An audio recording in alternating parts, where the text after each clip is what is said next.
And after an international conference, you surprised everyone by refusing to exclude to send troops in Ukraine. Then you called Europeans to not be cowardly, and then you said there was no limit, no red line when it came to French support to Kiev. Did we understand this properly? Do you think we will send Western and French troops to Ukraine? Good evening and welcome. You are sitting here in front of me. Are you standing? No. Do you believe that you will be standing up by the time this interview is over? Yes, we will actually. Well,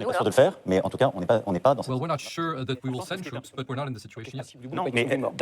Yes, but standing up or sitting down is not a matter of life or death. Yes, there's a matter of degrees. I do this comparison to explain what it means to not exclude options, and the position which consists of saying simply what we're doing, giving us red lines. What is the situation? For the last 10 years, because this started in 2014, Russia has started a war of aggression against Ukraine. Then we did everything to establish peace, the Minsk agreements, the negotiation under French and German supervision with Russia and Ukraine. In this very room, there was the only meeting between President Zelensky and President Putin on the 9th of December 2019. And Russia, the regime of the Kremlin, has decided on its own in February 2022 to launch the second step of this offensive, which is an all-out war against Ukraine, and not only the Donbass, because that's not the limit. They often bombard Kiev, they attack Odessa, etc. We have one goal. Russia cannot and must not win this war.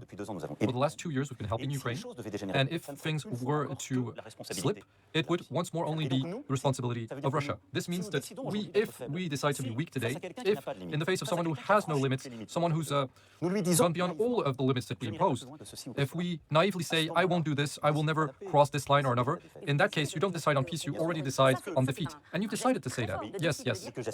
And I accept that. It's the role of the French president in our institutions to say this sort of thing. The French president is in charge of national defense.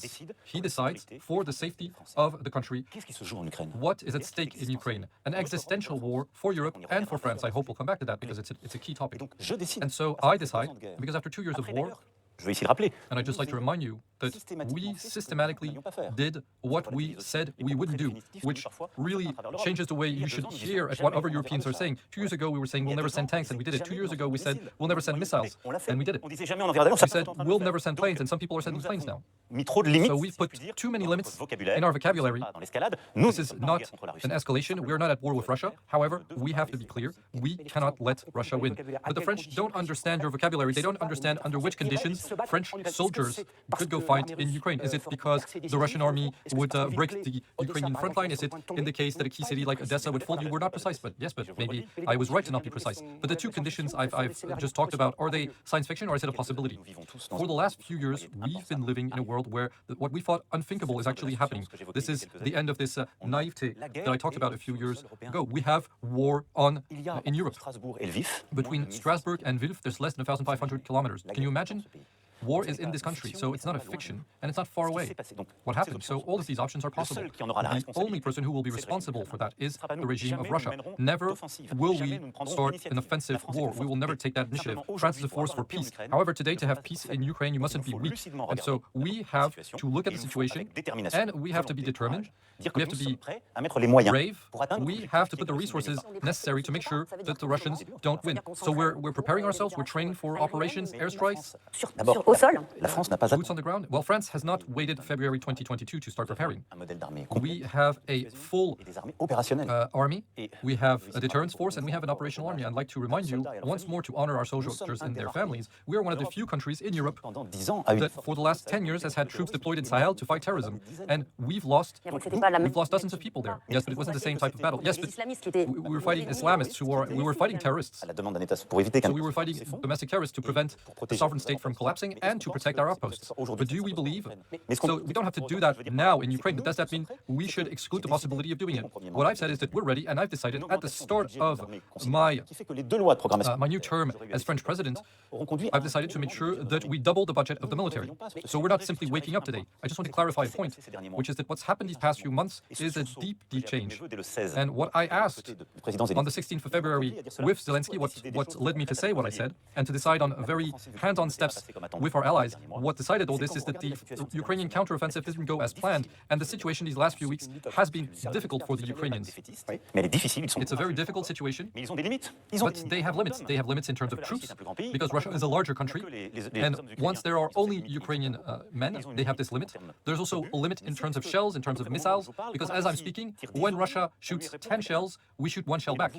So you can see that this creates a situation on the front line which is very fragile. And the Russian regime has gone on a much harder political line these past few months. They've increased cyber and informational attacks in our daily lives on hospitals in France and in Europe. En décidant de tuer des opposants They've decided to kill political opponents. Yes, but this isn't new. Je ne dis pas que c'est nouveau. I'm not saying it's new. I'm saying it's like intensifying. Yes, but shouldn't the alarm bells have rung sooner? You can't tell me both that I'm ringing the alarm bell too early and that I should have rang it earlier. We did everything beyond ringing the alarm bells to be demanding. But what I'm saying is that the clarity that I have with Putin started in 2017 in Versailles, saying, you attack us, you manipulate our data, I was a victim of that, so we have to have a form of mutual respect, and you have to stop being a force for destabilization.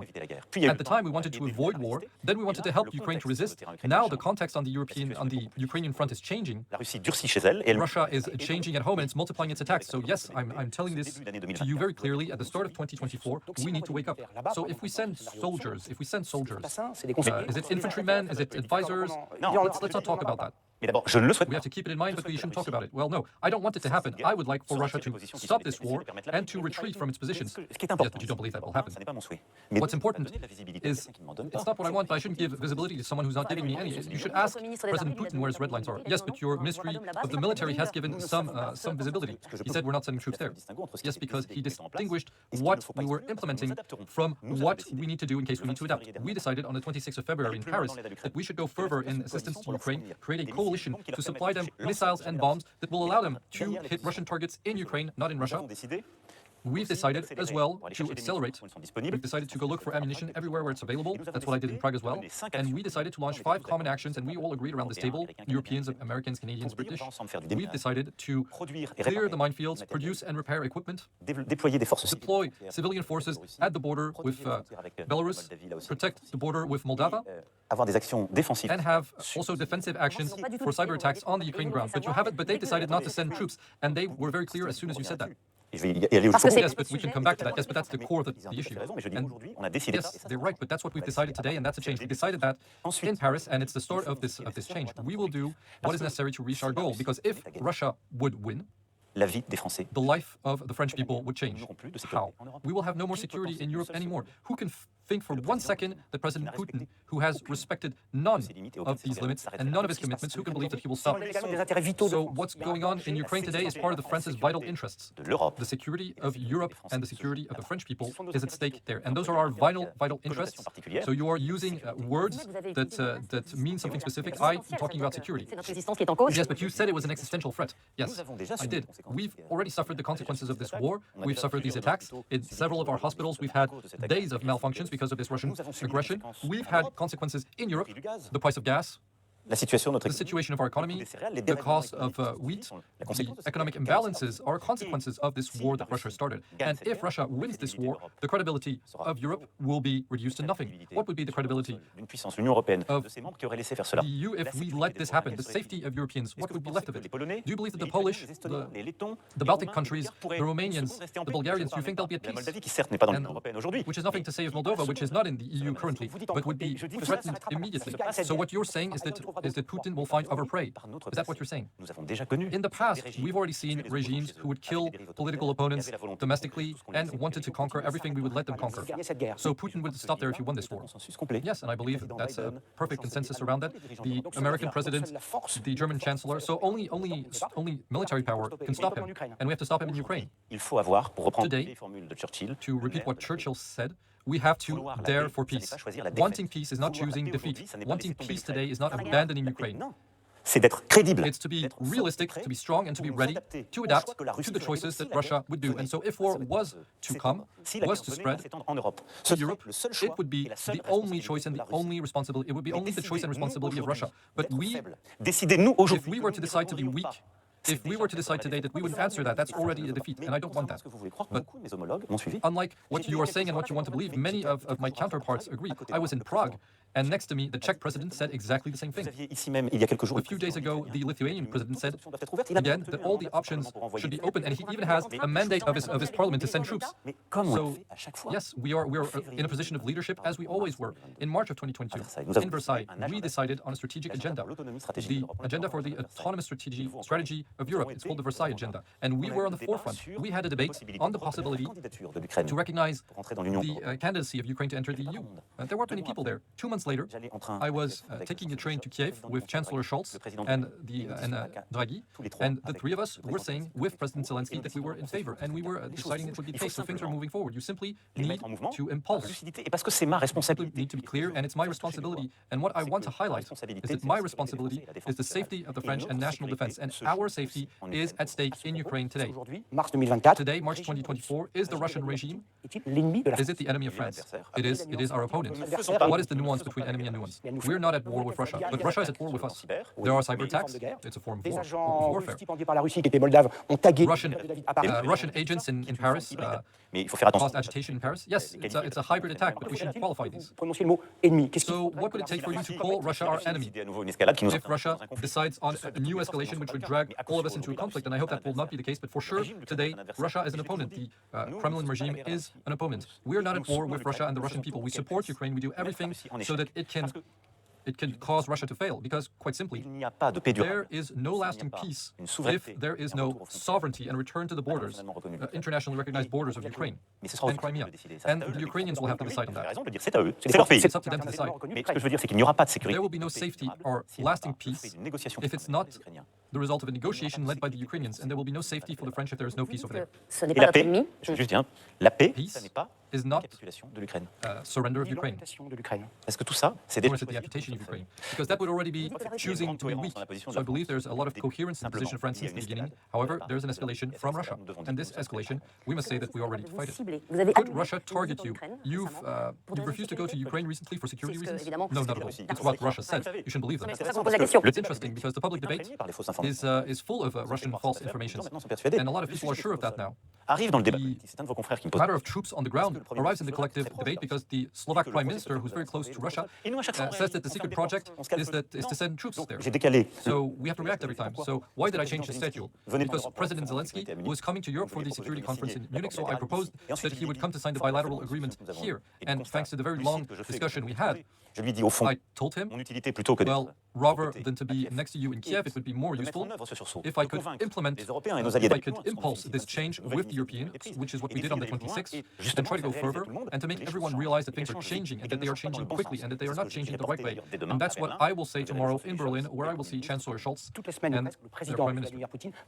Every week, President Putin threatens nuclear strikes. France is the only member of the European Union with nuclear weapons. Should we feel particularly targeted? First of all, we should feel most protected. Yes, but he mentions France a lot, more than other countries. Yes, and that is the meaningfulness of the choice of General de Gaulle after the Second World War. We are ready. We have an established doctrine, and in terms of nuclear warfare, you need few words. And nuclear weapons are not a tool for destabilization and threatening. But do we have a specific responsibility or more weight?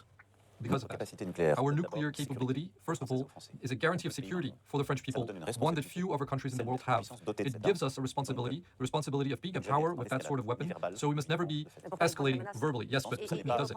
And he uses your words on the red lines. I think that's inappropriate when you have a nuclear weapon. You haven't been speaking to Putin for a while, for several months now. Isn't it a handicap? I've talked to him every time it was necessary.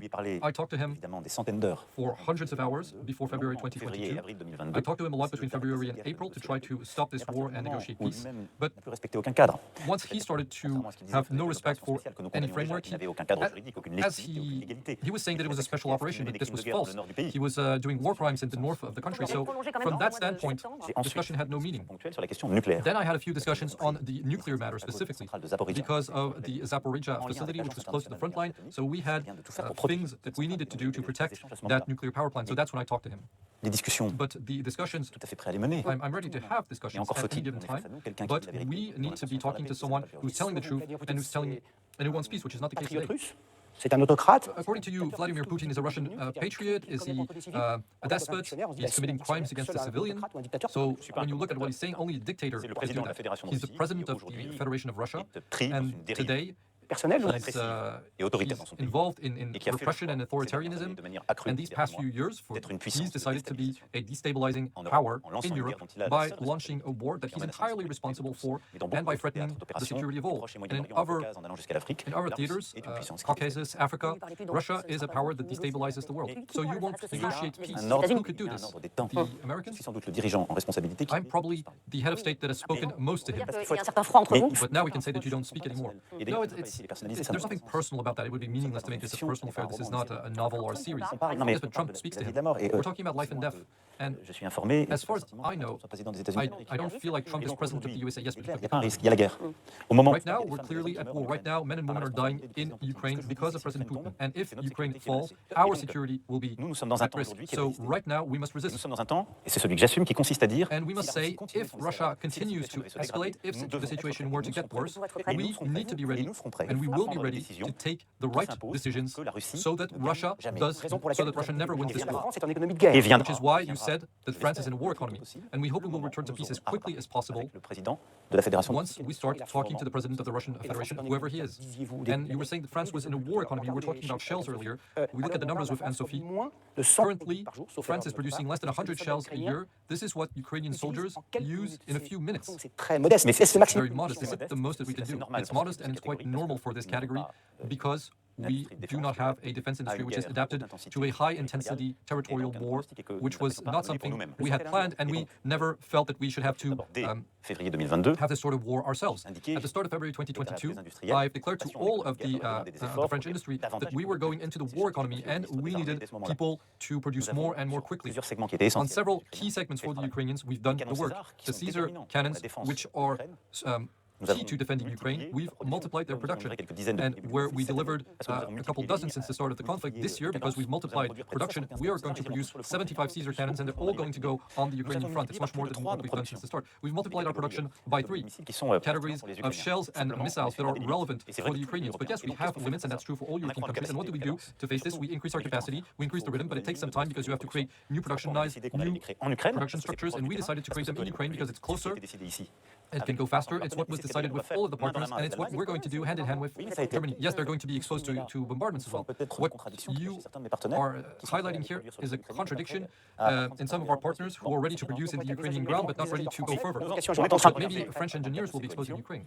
Les déploiements In the frame of this coalition, we're looking at the equipment we will be producing with them, and we're doing 2 more things c'est tout ça. in the short and medium run because that's the war economy. C'est disponible. Des In munitions. the short run, we're looking for ammunition wherever it's available. So we're going to look for ammunition in every country in the world. I'm not going to tell you which ones here because it's confidential. And we propose to buy this ammunition because it's a matter of speed. And then we use the European defense industry to produce a lot more.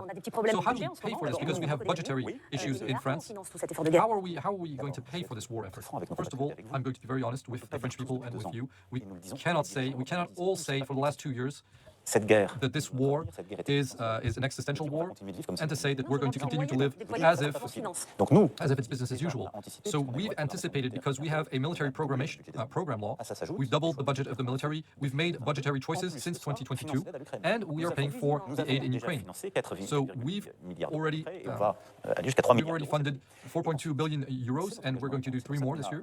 That's our commitment Et on l'actera. with the European Peace Facility, which would be acted in the European Council next month, and we'll give contracts to our defense industry to produce in France and in Europe more weapons for our Eastern Front and for Ukraine. We're going to use this money, we're going to use the money we have in the investment program so that we can produce in Ukraine with the Ukrainians. So Europe is mobilizing side by side with our national investment. On top of that, we also have to operationally nous ayons à prendre des décisions supplémentaires. look at the possibility that as Europeans we could have to take more decisions, which is to say fund more initiatives, probably by borrowing money. Période du Covid. And what we were capable of doing during the COVID period, which was to say we are facing a shockwave, and we have to bring money from the markets by signing together on the market. That's what allowed us to hold on and to start up back again. And if the needs were more significant, so the Prime Minister of Estonia proposed Et donc je pense que that, and I agree with her. So what I want to highlight, depuis le début de notre since the conversation, start of our conversation, dizaines de jours, ce que je veux que nos and compatriotes, for the last 10 days, il n'y a qu'un responsable. there's only one person who's responsible for